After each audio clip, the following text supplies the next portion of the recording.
Hello and thank you for stopping by. Today I'm going to show you how to check your alternator using a multimeter.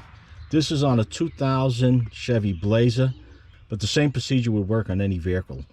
Yesterday I had this Blazer in trailer to pick up some wood, and I had the trailer running with the blinkers on, and while I was checking out the wood, when I got back in the trailer I noticed the battery light was on.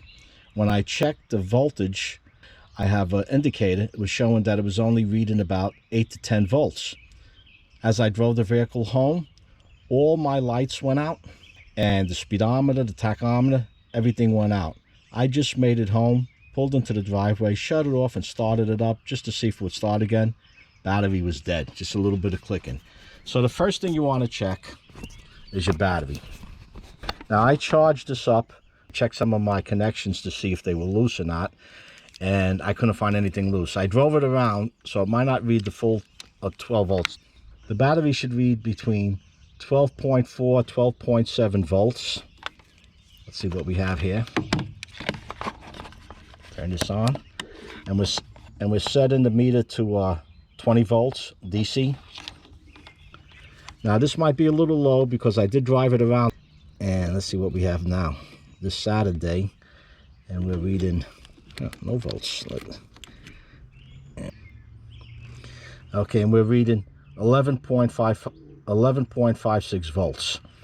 And as I mentioned, that's because I was driving this around. The alternator wasn't charging it, and it was just draining the battery. I'm gonna have to recharge that battery again, but this is what I was talking about.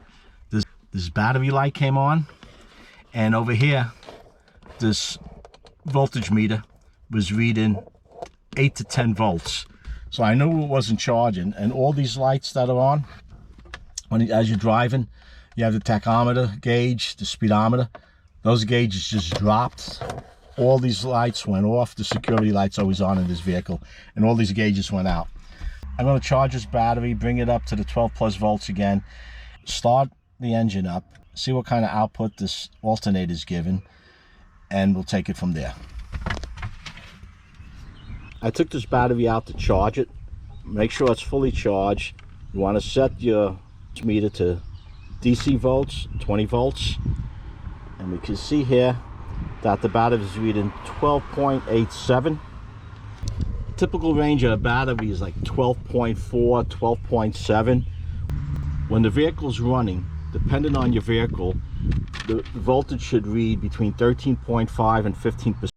You would have to get a manual for your particular vehicle to see what range it should be in. Some could be as low as 13, some could be as high as the 15. So we know the battery's charged. I'm going to reconnect the battery, start the engine up, and see what voltage reading I get with the engine running. As soon as I hook this up and get the engine running, I'll be back. Well, from the previous testing, I knew that this alternator wasn't putting out the charge it needed to. But just on a chance, I'm not an expert on this, I cleaned everything up, gave it another shot. I pulled it out, I cleaned up all the connecting spots where the ground touches. I cleaned up the battery terminals again, I cleaned up the battery, checked the fuses, went through the whole scenario. This has to be changed or repaired. Because of the time factor, and I have a 25% coupon, I'm going for changing this. The best price I found that I could get parts for this, depending on what I need in there, is anywhere between $20 and $45, and this alternator cost me roughly $80. So for the few dollars difference and for the time factor, I'm going for a new alternator, which is actually a rebuilt alternator.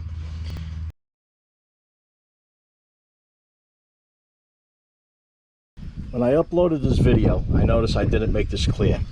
When you're using the multimeter, this is from the passenger side looking forward. You could check the voltage coming into the battery by putting your two leads over here. If you're not reading the correct voltage at the battery, the next thing to do is go to the alternator.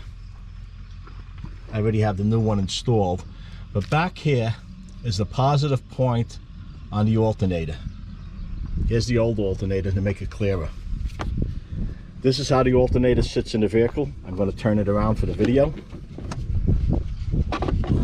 You have one of your connections here, and this is your positive lead right here on the alternator.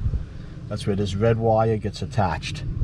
So you would put positive lead from the multimeter here, and then you would put the negative on the alternator itself. You can see I cleaned this up to make a better contact. The alternator itself is the ground. It doesn't have a ground wire because the alternator is connected to the brackets on the engine.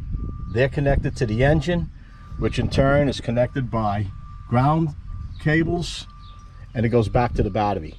So you have a positive post, and the ground is the actual alternator itself. I just want to point that out because in the video it wasn't clear. I hope this helps.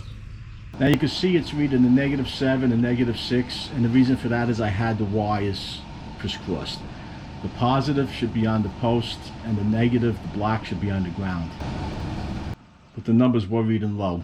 Let's try it again with the wires in the right position. And now it's reading a little higher.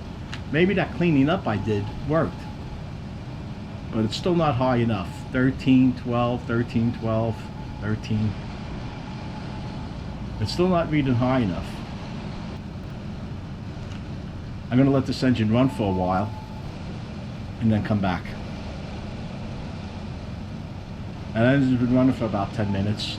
Let's see what kind of readings we get now.